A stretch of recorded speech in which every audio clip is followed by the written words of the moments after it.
오늘 함께 나눌 말씀의 제목이 설교자 입장에서도 좀 부담스럽습니다. 영원히 용서받지 못하는 죄, 이란 제목. 그렇지만 예수님께서는 영원히 사하심을 얻지 못하는 죄가 있다고 하시므로 영원히 용서받지 못하는 죄라는 제목으로 말씀을 드릴 수밖에 없습니다. 그 죄는 성령을 모독하는 자의 죄입니다. 성령을 모독하는 죄의 죄가 어떤 죄이기에 영원히 사하심을 얻지 못할까요? 영원히 용서받지 못한다는 것은 그의 마지막이 심판받아 지옥에 떨어진다는 의미입니다. 그러므로 흘려들을 수 없는 엄중하고도 또 무시무시한 그런 말씀이기도 합니다. 주님께서 주신 이 말씀의 배경을 먼저 이해하는 게 좋겠습니다. 당시 예수님의 사역은 놀라움의 연속이었습니다. 마가복음 1장 21절 22절에 보면 그들이 가버나움에 들어가니라 예수께서 곧 안식일에 회당에 들어가 가르치시매 뭇 사람이 그의 교훈에 놀라니 이는 그가 가르치시는 것이 권위 있는 자와 같고 서기관들과 같이 아니함일러라 했습니다. 주님의 가르치심은 권위 있는 자와 같고 서기관들과 같이 아니하였다는 겁니다. 서기관들은 모세의 율법에 정통한 전문가들로서 율법의 조문과 당시의 율법과 거의 같이 생각했던 장로의 전통이라는 규례를 실생활에 적용시키는 이들입니다. 그러다가 보니까 하나님과 사람 사이의 관계를 내밀한 사랑의 관계로 보지 않고 모든 일을 율법의 조문을 준수하느냐 그렇지 않느냐는 형식적인 관계로 만들어 버렸습니다. 그런데 주님은 사랑이 없이 외식에 치우치게 하는 그들의 가르치심을 비판하고 율법의 근본인 사랑의 하나님에 대해서 말씀하셨습니다. 그 사랑의 말씀이 전해지는 현장에는 질병이 떠나가고 귀신이 쫓겨나는 하나님의 권세가 나타났습니다. 그러니까 사람들이 예수님의 가르치심에 놀랄 수밖에 없었던 것입니다. 심지어 더러운 귀신 들린 사람들이 소리 지르며 예수님에 대해서 말하기를 마가복음 1장 24절에 보면 나사렛 예수여 우리가 당신과 무슨 상관이 있나이까 우리를 멸하러 왔나이까 나는 당신이 누구인 줄 아오니 하나님의 거룩한 자니이다 이렇게 말했습니다. 예수님은 하나님의 거룩한 자라는 것이요. 예수님이 그 사람을 꾸짖어 잠잠하고 그 사람에게서 이 귀신에게 나오라고 말씀하시니까 더러운 귀신이 그 사람에게 경련을 일으키고 큰 소리를 지르며 나왔습니다. 그 광경을 본 사람들은 말하기를 다 놀라 서로 물어 이르되 이는 어찌미냐 권위 있는 새 교훈이로다 더러운 귀신들에게 명한즉 순종하는도다 했습니다.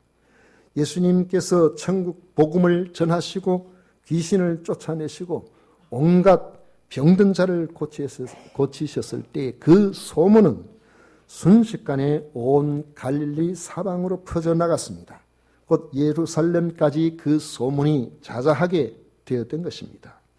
예루살렘에 살던 서기관들이 예수님의 소문을 듣고 예수님을 만나기 위해 갈릴리로 내려왔습니다. 그런데 그들이 예수님의 귀신을 쫓아내시는 사역을 직접 보고는 하나님의 역사로 보고 하나님께 영광을 돌리지 않고 이렇게 말했습니다. 22절에 예루살렘에서 내려온 서기관들은 그가 바알세불에 집혔다 하고 또 귀신의 왕을 힘입어 귀신을 쫓아낸다라고 했습니다. 예수님의 사역 현장을 본 많은 사람들이 예수님을 하나님께서 보내신 분으로 믿고 하나님을 찬양했던 것과는 달리 이 서기관들은 예수님이 사탄에게 사로잡혀서 귀신의 왕을 힘입어서 귀신을 쫓아낸다고 결론을 내렸던 것입니다. 하나님의 성령의 역사를 부인하고 예수님이 하시는 모든 일들을 귀신이 하는 일이라고 그렇게 말했던 것이죠. 이에 예수님께서 29절에 보면 누구든지 성령을 모독하는 자는 영원히 사심을 얻지 못하고 영원한 죄가 되느니라고 하셨는데 그 까닭을 30절에 이는 그들이 말하기를 더러운 귀신이 들렸다 함이라고 밝히고 있습니다. 그렇다면 예수님의 사역을 더러운 귀신이 들렸다고 생각하는 서기관들의 죄가 왜 성령을 모독하는 죄가 될까요? 또 영원히 사심을 얻지 못하는 영원한 죄가 되겠습니까? 예수님의 사역은 어떤 식으로든지 사람들의 관심을 끌도록 되어 있습니다.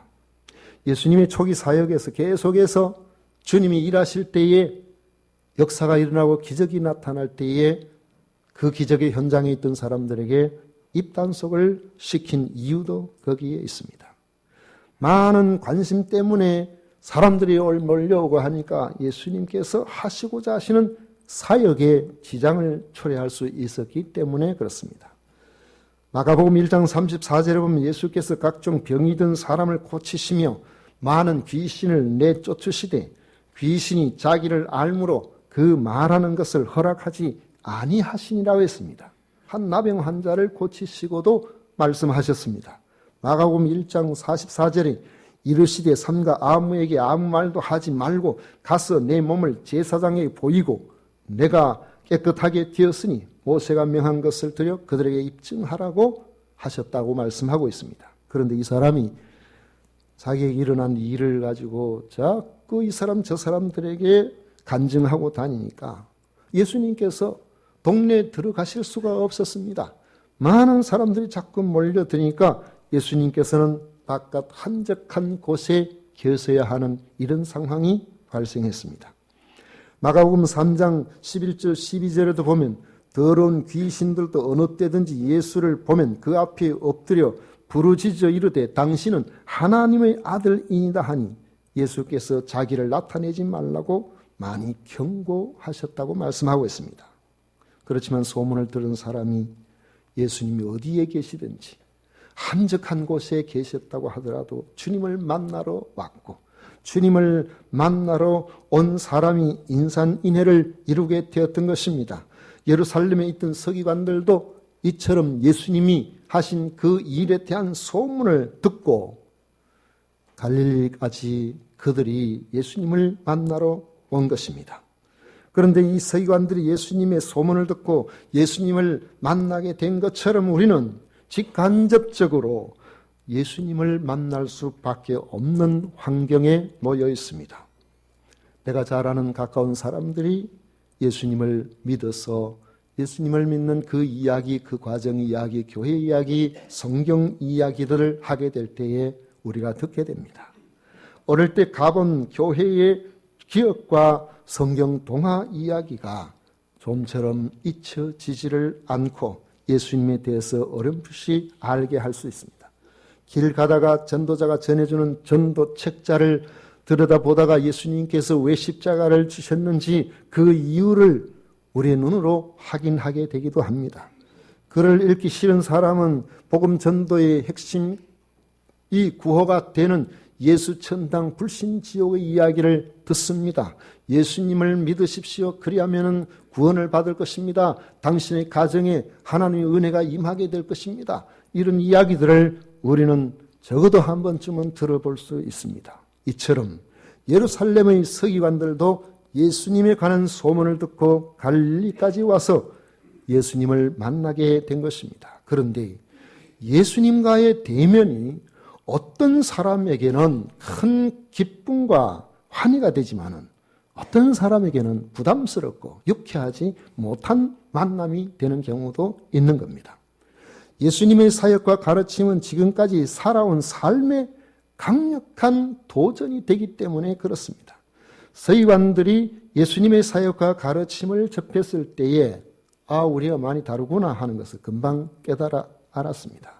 그들은 하나님에 대한 믿음을 율법적 조문을 형식적으로 준수하거나 삶에 적용하는 것으로 충분하다고 여겼는데 예수님께서는 하나님과의 내면적인 관계를 중요하게 여기시고 하나님께서 우리를 얼마나 사랑하시는지 그 사랑을 담은 우리들이 그 사랑을 어떻게 나눌 것인지 그러한 부분들을 이야기하시기 때문에 그 속에 진실한 알맹이가 없는 율법 준수는 외식에 해당하는 것이라는 주님의 말씀에 그 마음이 부딪힐 수밖에 없었던 것입니다.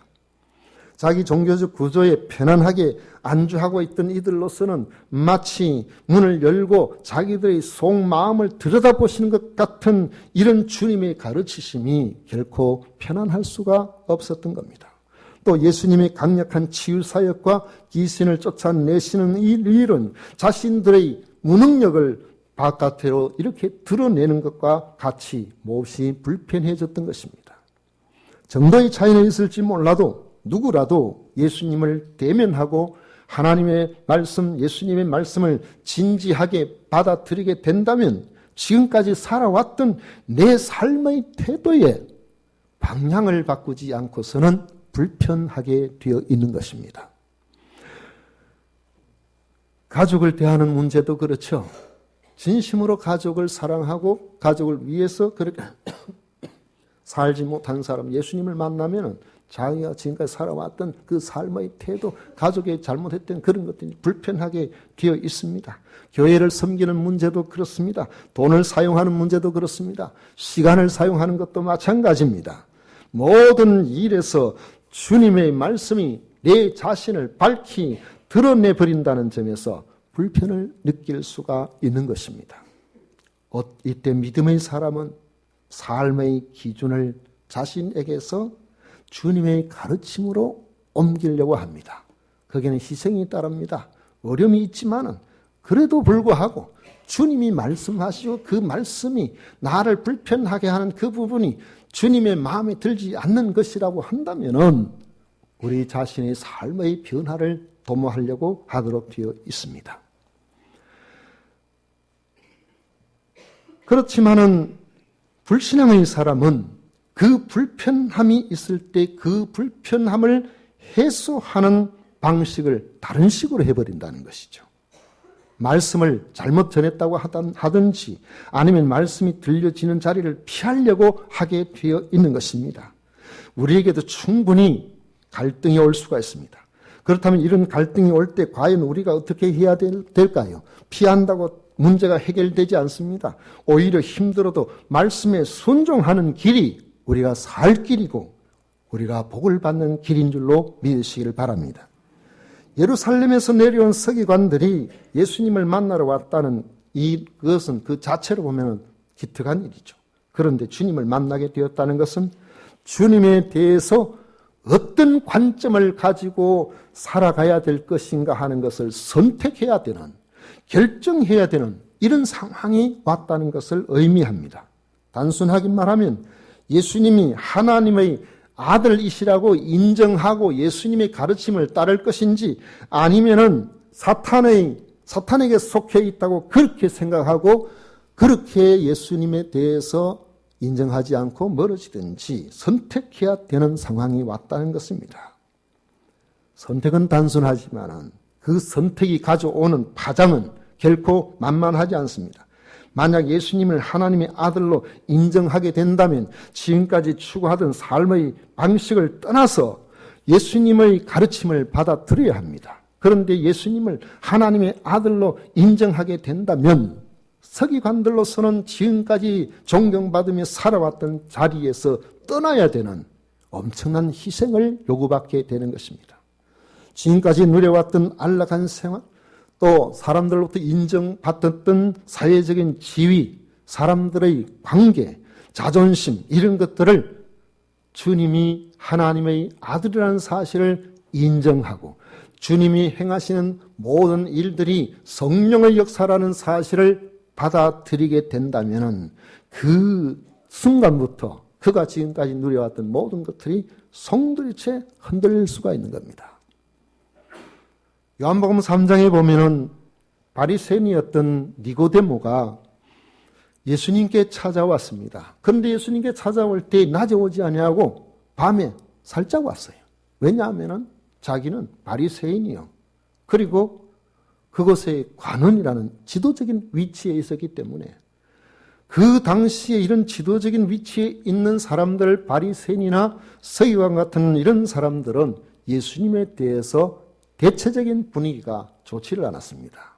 그런데 그 사회에서 예수님을 공개적으로 만나고 예수님에 대해서 믿음을 가지고 따르게 된다면 그가 속해 있는 그 자리에서 어쩌면 나와야 되는 많은 지도적인 지도적인 위치에 있는 사람들과 충돌이 일어날 수 있는 그런 상황이 되었기 때문에 진리에 대해서 궁금하기는 하고 그렇다고 사람 눈치를 안 볼 수는 없고 밤에 살짝 와서 예수님에게 말씀을 드렸던 것이죠. 그런데 서기관들은 예수님을 하나님께서 보내신 분으로 예수님을 대면한 바로 그 사람들은 인정하지 않기로 했습니다. 그렇다면 예수님이 하시는 모든 일은 사탄에 속한 일로 몰아가야 되었던 것입니다. 22절에 보면 예루살렘에서 내려온 서기관들은 그가 바알세불에 집혔다 하며 또 귀신의 왕을 힘입어 귀신을 쫓아낸다 이렇게 결정을 해버린 겁니다. 그러자 예수님께서는 그들을 불러다가 비유로 말씀하셨습니다. 사탄이 어찌 사탄을 쫓아낼 수 있느냐? 또 만일 나라가 스스로 분쟁하면 그 나라가 설 수 없고 만일 집이 스스로 분쟁하면 그 집이 설 수 없고 만일 사탄이 자기를 거슬러 일어나 분쟁하면 설 수 없고 망하느니라 했습니다. 주님의 이 비유의 말씀은 예수님이 사탄에 속해 있다는 서기관들의 주장이 얼마나 잘못되었는가 하는 것을 명백하게 합리적이고 논리적으로 밝히신 것입니다. 생각해보면 그렇겠구나 이렇게 받아들이고 우리가 잘못했다고 생각하고 예수님에 대해서 다른 관점으로 보려고 해야 하지만은 이 서기관들은 자기들의 생각을 전혀 철회할 마음이 없었습니다. 철회한다는 것은 예수님을 하나님의 보내심을 받은 분으로 인정한다는 것이요 예수님의 가르침을 따라야 한다는 뜻이지만 그렇게 되면은 지금까지 살아왔던 삶의 터전에 일어날 엄청난 회오리가 예상이 되는 겁니다. 이들은 그럴 생각이 전혀 없었습니다. 가지고 있던 기득권을 잃고 싶은 마음도 없었습니다. 그렇다면 그들이 할 수 있는 일은 단 한 가지밖에 없습니다. 예수님을 비난하고 예수님이 하시는 일을 비방하는 그것이죠. 예수님을 오히려 사탄이 속해 있다고 주장하면 사탄에 속해 있는 예수님의 가르침은 자신들과 전혀 관계가 없다고 그렇게 생각해도 되기 때문에 부담될 일이 없어서 지금까지 살아왔던 방식대로 편안하게 살아갈 수가 있었던 겁니다.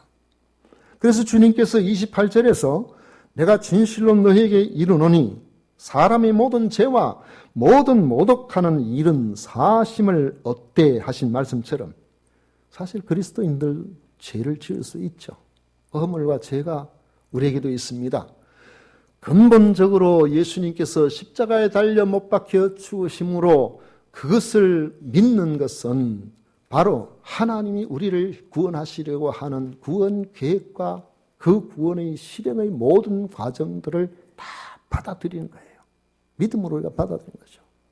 그러면은 하나님께서는 예수 그리스도를 통하여 그 대속의 죽음에 대한 그 믿음을 보시고 우리를 원칙적으로 죄 없다고 인정해 주심으로 우리가 원리적으로 의인이 되어 하나님의 자녀로서 받아들여지게 되어 있는 것입니다.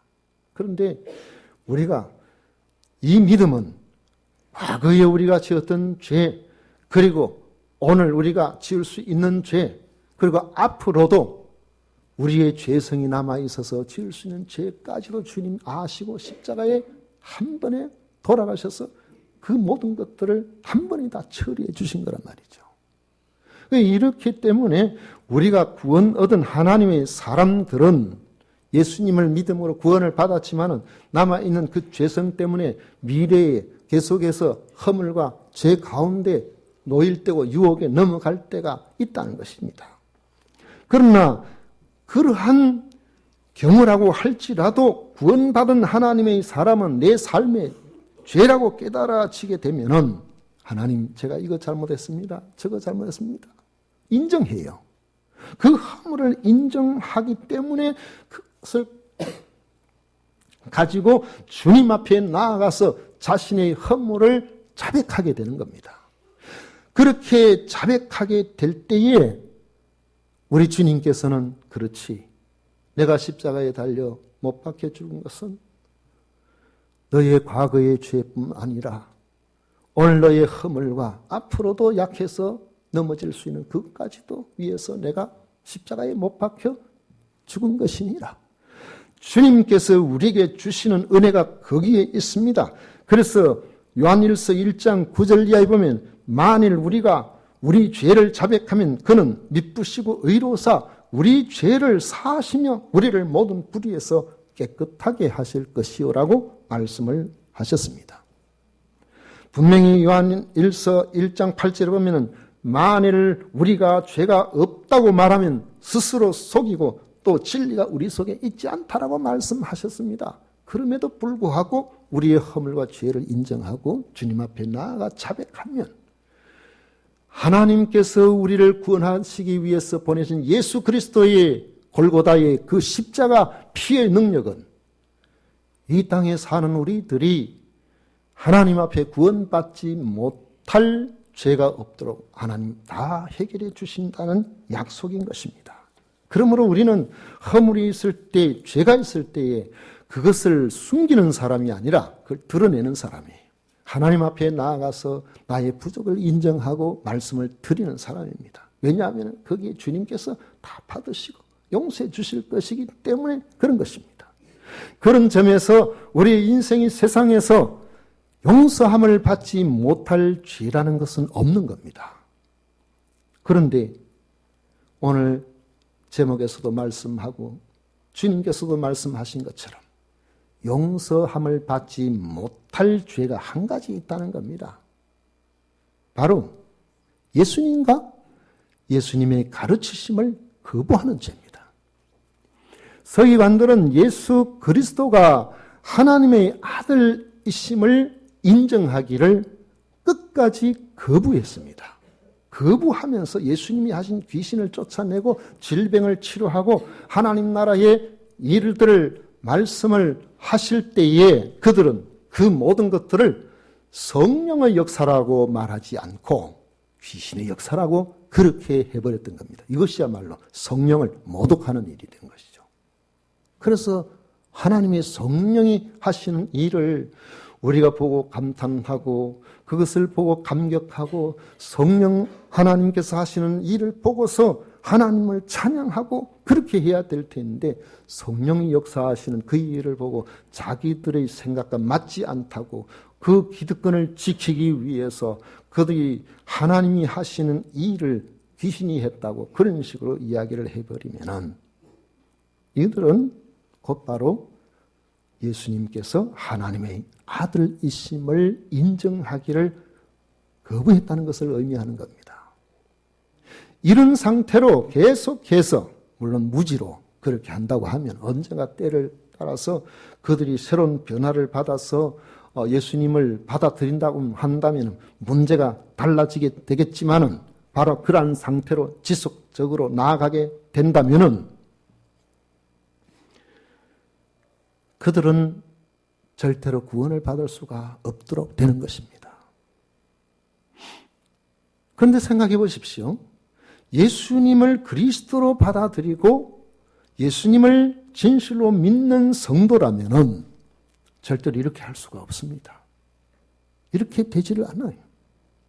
설교자가 마음에 들지 않아도 설교 내용이 성경적이라면은 하나님께서 우리에게 주시는 말씀이라면은 그건 받아들이려 하는 것이 진실한 그리스도인의 모습이라는 겁니다.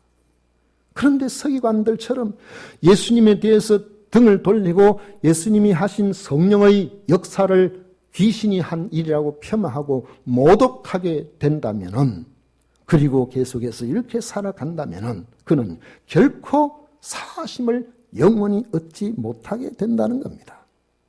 그렇다면 죄 중에 가장 비극적인 죄가 뭐겠습니까? 바로 용서받지 못하는 죄, 영원히 사함을 받지 못하는 죄, 예수님과 예수님이 하신 모든 일들을 거부하고 귀신이 한다고 폄훼하는 이런 성령 모독죄가 사실은 가장 무서운 죄가 되는 것입니다. 예수님은 우리를 죄 가운데서 용서하기 위해서 십자가에 못 박혀 죽으셨습니다. 하나님께서는 우리를 건져내기 위해서 하나밖에 없는 자기 아들을 십자가에 죽음의 자리로 내어주셨습니다. 이것이 하나님께서 우리를 사랑하셔서 우리를 건져내시려고 하는 가장 공개한 사랑인 거죠. 그런데 이것을 거부하고 귀신 들렸다고 그러고 예수님에 대해서 이렇게 이야기함으로 성령을 모독하는 이런 일들을 하게 되면은 하나님의 용서를 받을 수가 없는 것이죠. 만약에 주님의 가르치심이 우리의 지금까지 삶의 태도에 뭔가 부딪힘이 있고 갈등을 일으키게 한다면은 우리가 주의해야 됩니다. 갈등이 아무것도 없다면은 좋죠. 뭐 나름대로 좋죠. 왜냐하면은 생각해 보십시오. 술을 좋아하는 사람들이 술꾼들과 함께 술집에 있을 때 갈등이 있겠습니까? 없잖아요. 술 친구들이 좋으니까 그 자리에. 그런데 술을 좋아하던 사람이 교회에 와서 앉아 있다면 갈등이 일어납니다. 마음이 불편한 거죠. 우리가 하나님 기뻐하시지 않은 여러 삶의 방식으로 세상에 마음대로 그렇게 살아갈 때에 그와 똑같은 사람들이 머물러 있는 곳에 있으면 갈등이 없습니다. 그러나 주님 앞에 나와서 주님을 만나게 되고 주님의 말씀을 듣다가 보면은 우리 마음속에 뭔가 편하지 않는 그런 것들이 발생할 수가 있습니다. 그렇다면 우리가 하나님과 하나님의 말씀 앞에서 갈등이 일어날 때에 어떻게 해야 될 것인가 하는 문제를 생각해 봐야 되죠. 바로 주님의 말씀에, 주님의 초청에 우리 마음을 열어야 된다는 거예요. 하나님을 인정하고 하나님이 주시는 그 가르침을 우리가 따라가야 하는 것입니다. 이런 일로 받게 될 여러 가지 갈등을 일으키는 복잡한 일들을 희생할 각오를 가지고 있어야 됩니다. 요한계시록 3장 20절에 보면 볼지어다 내가 문 밖에 서서 두드리노니 누구든지 내 음성을 듣고 문을 열면 내가 그에게로 들어가 그와 더불어 먹고 그는 나와 더불어 먹으리라. 우리의 마음을 놓고 하시는 주님의 음성이 들립니다. 그리하면 주님이 들어오실 수 있도록 우리가 문을 활짝 열어야 되는 것이죠. 주님 하신 이 말씀은 굉장히 중요한 말씀이에요.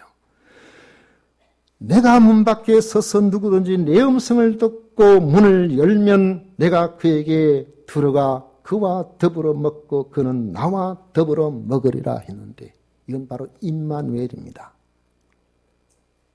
주님과 함께하는 삶. 주님이 이 땅에 오셨을 때 처음에 그 이름을 임마누엘로 불렀어요. 하나님이 우리와 함께 하시다는 그 말씀입니다. 우리가 비록 아주 어렵고 힘든 상황, 정말 내 힘으로는 어떻게 할 수 없는 절박한 상황, 그런 일들이 온다고 할지라도 주님이 나와 함께 하시면 돼요.